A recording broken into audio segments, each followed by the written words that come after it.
안녕하세요. 동행쌤입니다. 오늘은 외도 트라우마를 이해해야 외도 극복이 가능하다란 칼럼을 준비했는데요. 먼저 구독과 좋아요 부탁드립니다. 고맙습니다. 외도란 참사와 같아서 외도 피해자들에게 트라우마가 됩니다. 이에 자라보고 놀란 가슴, 소뚜껑만 보더라도 놀라는 증상이 생기죠. 그런데 이런 증상에 대해 외도 행위자들은 잘 이해하지 못합니다. 왜냐하면 외도 행위자들에게는 외도 트라우마가 생기지 않기 때문이죠.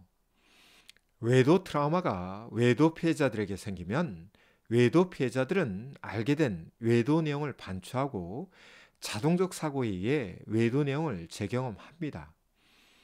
만약 외도 행위자들이 어떤 지역이나 장소를 외도 현장으로 이용하였을 경우 그와 동일한 혹은 유사한 것만 보더라도 외도 내용을 반추하고 외도 직면 당시 감정 기억이 올라오면서 공포와 함께 불안과 두려움을 느끼죠.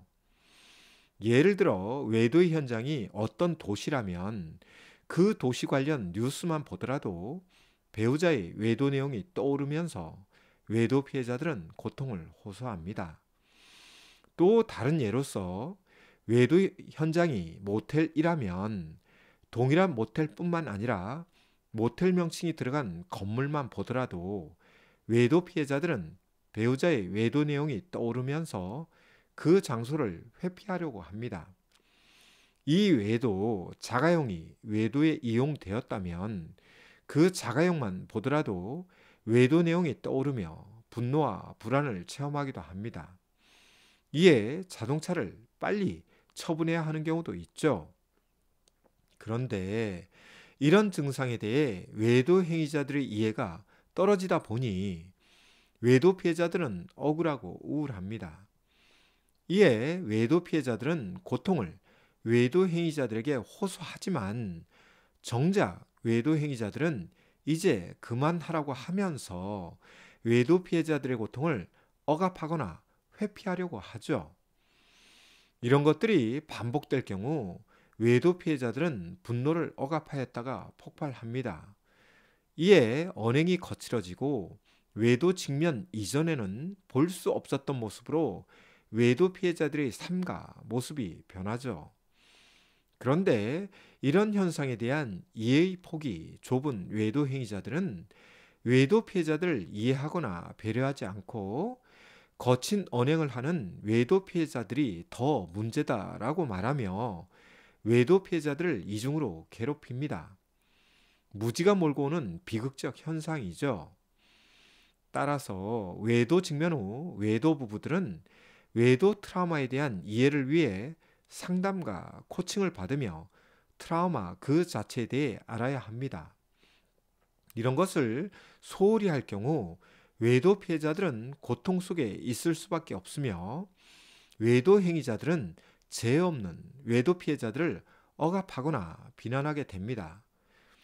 외도 트라우마는 다른 트라우마 못지않게 고통스럽고 괴로우며 힘든 아픔이 됩니다. 이런 것을 경험하지 못한 사람들에게는 피상적으로 다가오며 비록 옆에서 외도 트라우마를 가진 사람들을 관찰한다고 하더라도 정작 그 고통을 제대로 공감하기에는 한계가 있죠. 여기에 외도 트라우마에 대한 이해 및 치료적 작업이 없을 경우 외도 부부는 트라우마로 인한 고통이 느껴질 경우 분쟁과 다툼 그리고 갈등의 모습을 보입니다. 따라서 어떤 외도 피해자들은 말합니다. 이럴 바에야 죽어버리는 것이 좋겠다고 말이죠. 그래서 실제로 극단적인 생각이나 행동을 해보았다고 고백하는 외도 피해자들도 있습니다. 그런데 이런 것을 제대로 이해하지 못하는 외도 행위자들의 경우 외도 피해자들의 극단적인 생각과 행동을 하나의 쇼로 보거나 이를 통해 외도 피해자들을 위협하는 것으로 잘못 인식하는 경우도 흔한데요. 이는 외도 피해자들의 고통을 제대로 인지하지도 공감하지도 못하는 사람들의 모습이죠. 외도는 참사입니다. 비록 목숨은 살아남았지만 기한 없는 고통이 계속 이어지는 참사가 외도죠. 아울러 외도는 트라우마입니다. 죽고 싶은 마음까지 생기는 트라우마죠.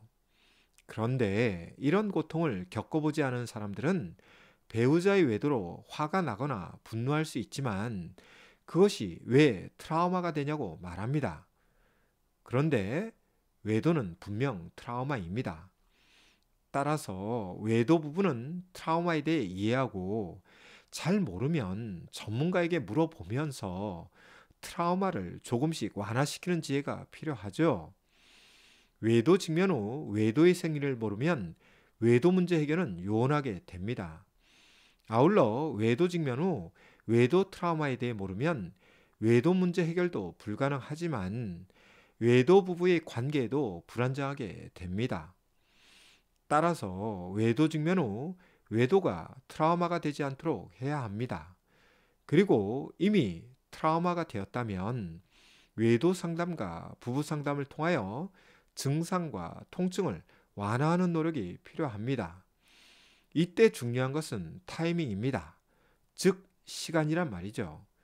트라우마를 묵히면 트라우마가 사라지는 것이 아니라 더욱더 악화될 수 있으며 나중에 심리 상담을 받더라도 예후가 좋지 않을 수 있습니다. 이런 점을 외도와 직면한 외도 부부들은 진지하게 받아들이시고 외도 트라우마의 고통에 빠지지 않길 바랍니다. 오늘은 외도 트라우마에 대해 다루었는데요. 내용이 유익했다면 구독과 좋아요 부탁드립니다. 그럼 다음 시간에 만나요. 고맙습니다.